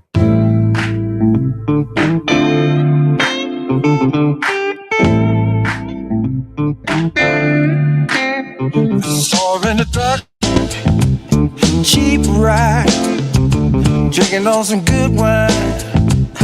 Girl, you look so fine. I said, I want you, and do you want me? Let's get together, and we'll see. Oh, girl, you are stealing my heart away. Sweet Bessie May, you're my trouble, you're my grace. Every time I try to leave, I just circle around your place. Sweet Bessie May, you got sugar on your name, burning feelings in my heart. But I love you just the same. Oh, looking like on YouTube, 1 billion views. Are you gonna choose me or that other dude? Girl, come on over to the inside and let me play for you. We're gonna have a good time. Sweet Bessie May, you're my trouble, you're my grace. Every time I try to leave, I just circle around your place. Sweet Bessie May, you got sugar on your name, burning feelings in my heart. But I want you, baby. Sweet Bessie May, you're my pleasure, you're my pain. Are you telling me you feel the same? I so hope you do. Sweet Bessie May, you got sugar on your name, burning feelings in my heart. But I want you,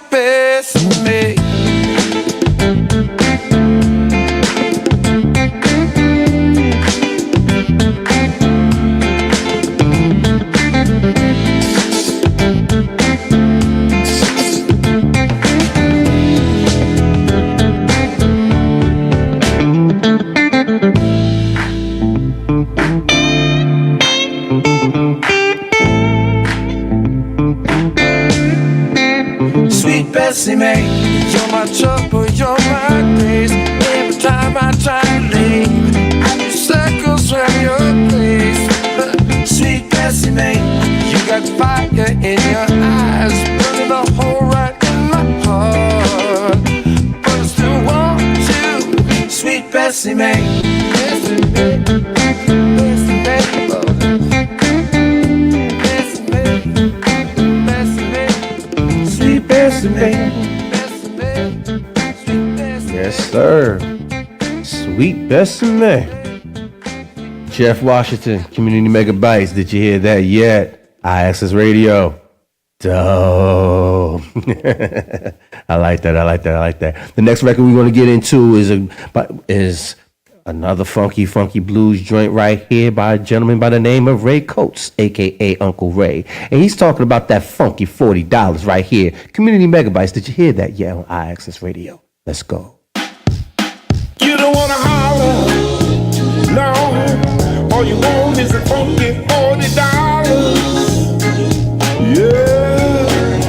Don't wanna be bothered, no. All you want is a funky $40. But when I'm gonna get your loving, when I'm gonna get your love, tell me.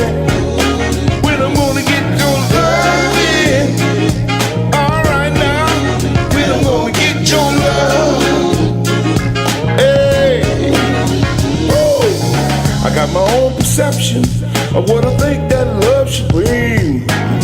Your perception of love got nothing to do with me. I must have been blind, or I just didn't want to see. Anytime you call me, girl, you need a ride or something to eat. The light bill too, I'm the first one on your list. But when it comes to love, it's like I don't even exist. You come over to visit me, but I can't visit you. Can't call you after night, and that's just when I knew. You don't wanna holler, no. All you want is a funky $40. Well, don't wanna be bothered, no. All you want is a funky $40. Well, but when I'm gonna get your loving, when I'm gonna get your love, tell me, when I'm gonna get your loving, no, when I'm gonna get your love, whoa, hey, no love connection, just getting everything you want, with no affection, in and out and then you're gone. Don't know how to pay a car note or make everything better. Can't even get you home or spend some time together. I see nothing wrong with getting our loving on, especially if I'm paying for $1,100 phones. Outfits and necklaces, tell me when is it all gonna end? Sporting that while you're riding around with somebody that you call your friend. No, you don't wanna holler. All you want is a funky $40. Yeah. Don't wanna be bothered. No. All you want is a funky $40. But when I'm gonna get your loving, when I'm gonna get your love, when I'm gonna get your loving, when I'm gonna get your love. Oh.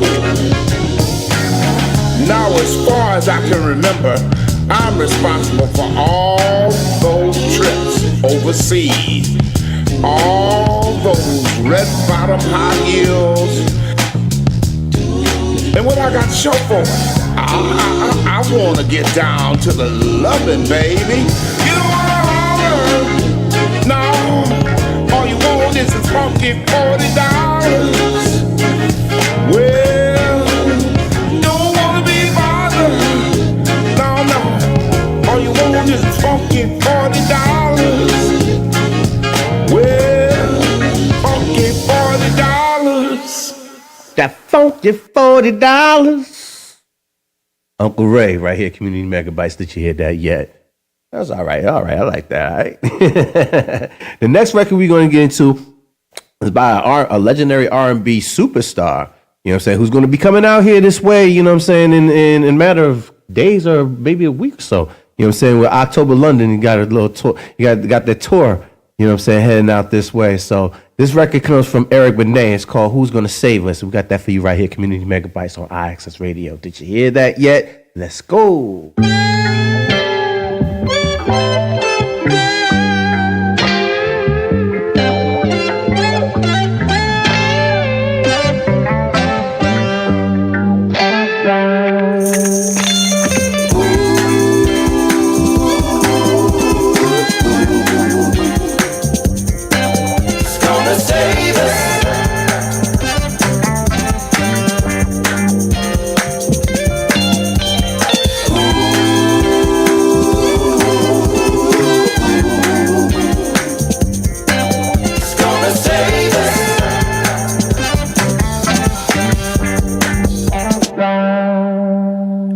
People suffer from disease.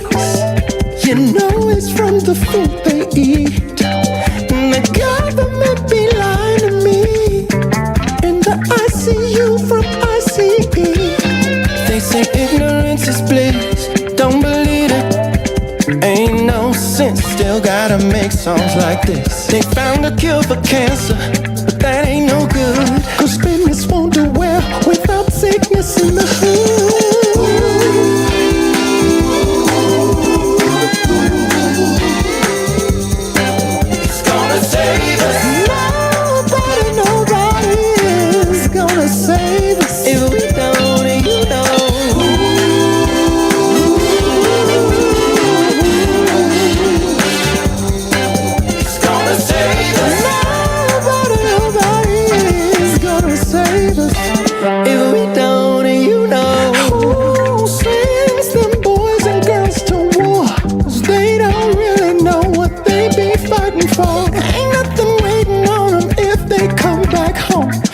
Ones that sent them, they would never send their own.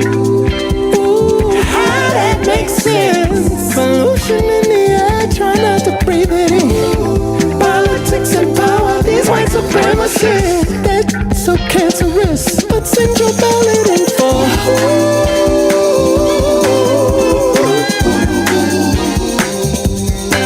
it's gonna save us. If we don't, and you know.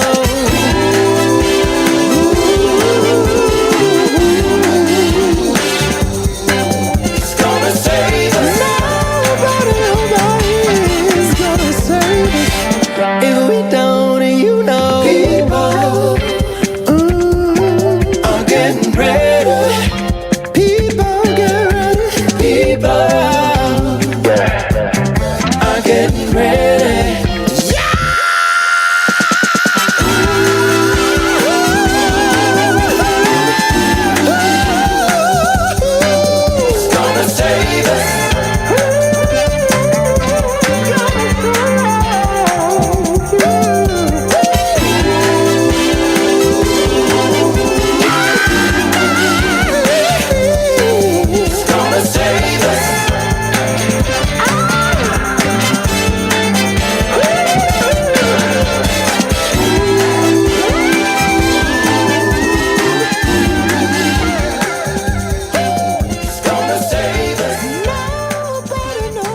Who is going to save us? Eric Benet, Community Megabytes. Did you hear that yet?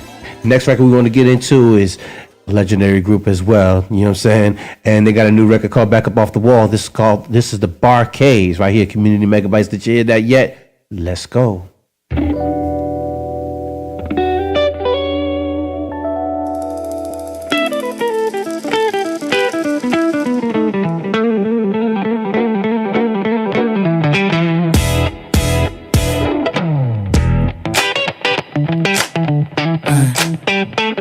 Oh yeah, this is feeling too good.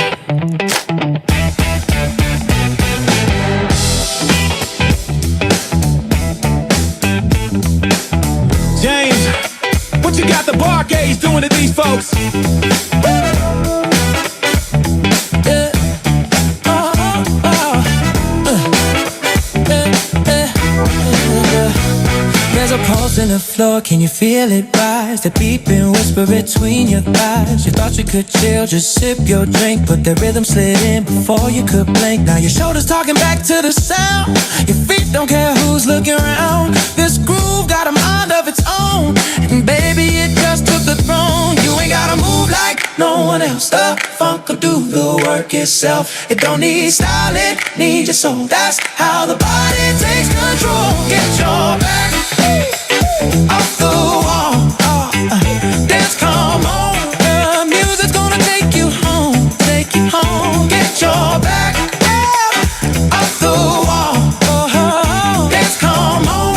You ain't alone, let it on your bones.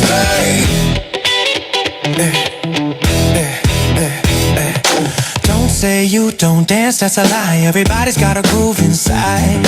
It ain't the moves, it's the way you feel. That's what makes the funky real. Bass crawling, keys like smoke. That pocket hit, no joke.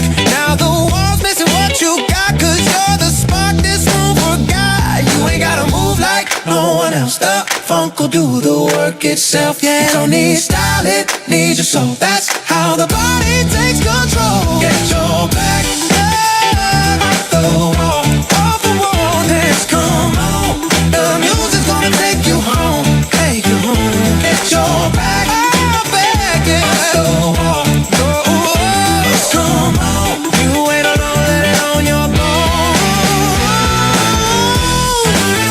Woo. Yeah.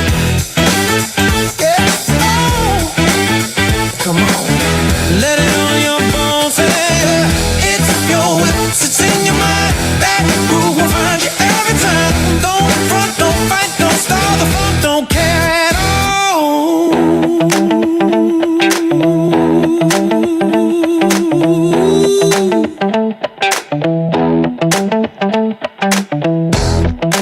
If you feel that thump in your chest,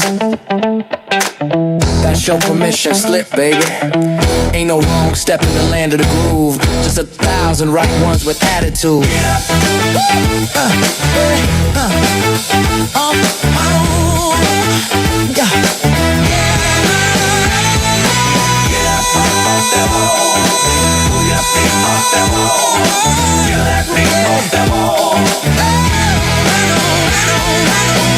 Off that wall, oh yeah, lose control off that wall. Oh, yeah. Let the funk take hold. Dance, come on.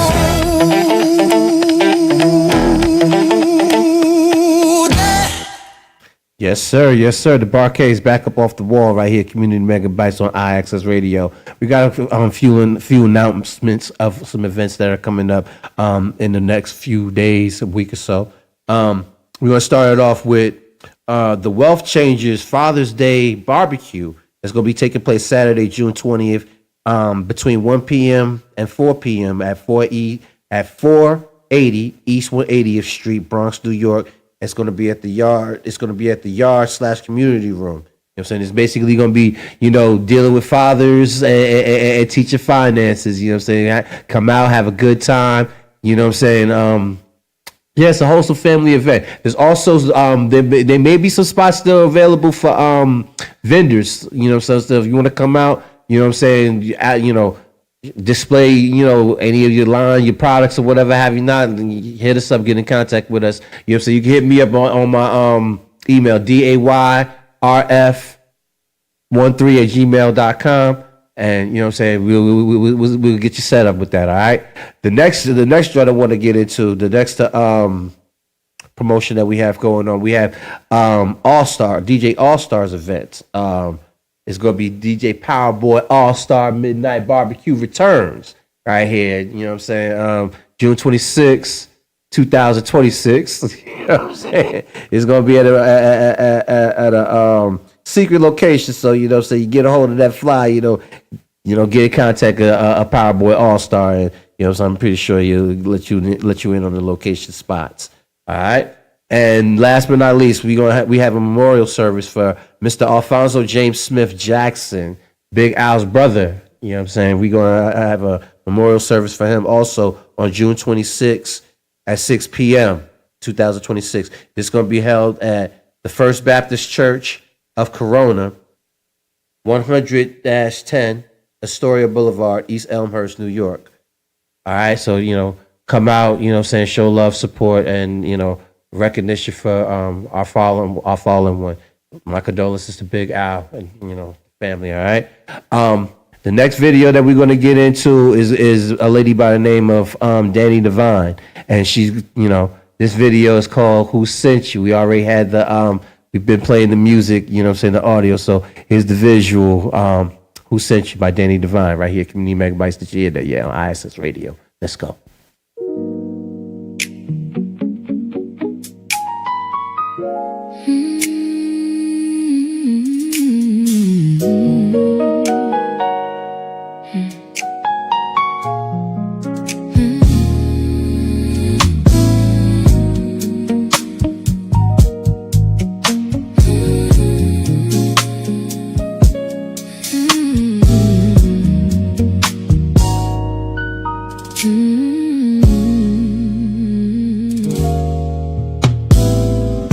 Right there, hidden in the crowd. I wanted to scream and tell you my name loud, but being the cool sister that I be, you see, I needed you to come to me, and come to me that you did.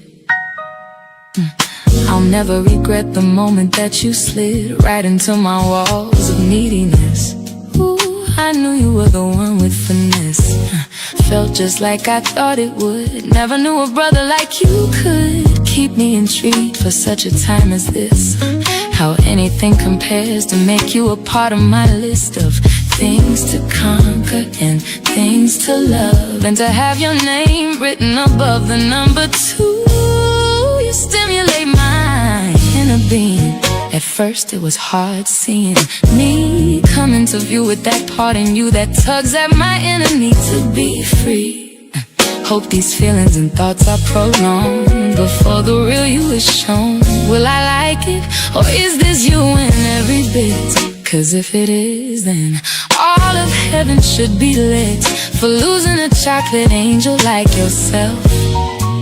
Can I bottle you up and put you on my shelf so I can keep you, especially when I need you to? Warm my heart with your eyes and smile, and keep me laughing all the while. All in all, I must admit, you see, I'm still looking to get to the bottom of this. I often sit, wonder and think, who's responsible for this? 'Cause you seem to come in right on cue at the moment that I was supposed to be blue. I'm dying to know, boo, who sent you?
Yes, sir. Danny DEVON, Who Sent You? And that will conclude our show. We're gonna close this show out. First of all, I want to thank my brother, Devin Franklin, for the point of contentions. So we're gonna come back next week and have more hot topics and debates and discussions. Thank you to the Minty Men, for their response back and forth on the chat. Tune in every Wednesday, between 6:30 and 8:30 p.m. Eastern Standard Time. This last record that we're closing out with, this young lady just keeps dropping fire after fire after fire. This is SB Sophia Bromberg, and her song is called Green Light. She keeps dropping that fire. So live, love life. Take care of each other. Peace. Enjoy the record.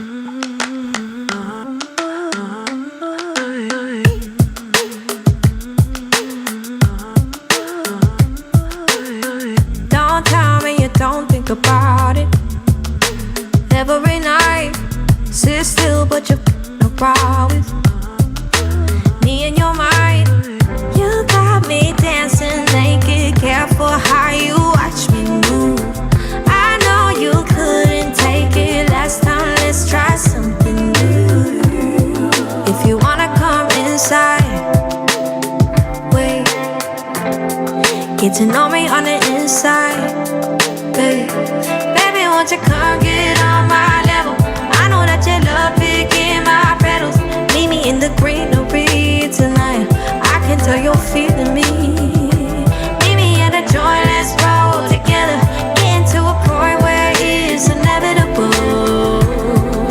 Wherever we go, I'll be giving you the green light. Green light. Giving you the green light. The green light. I'll be giving you the green light. So get to know me truly in every state of my mind. Trace the faults while you find my fears. You could help me stabilize. And if you read me slowly, taking every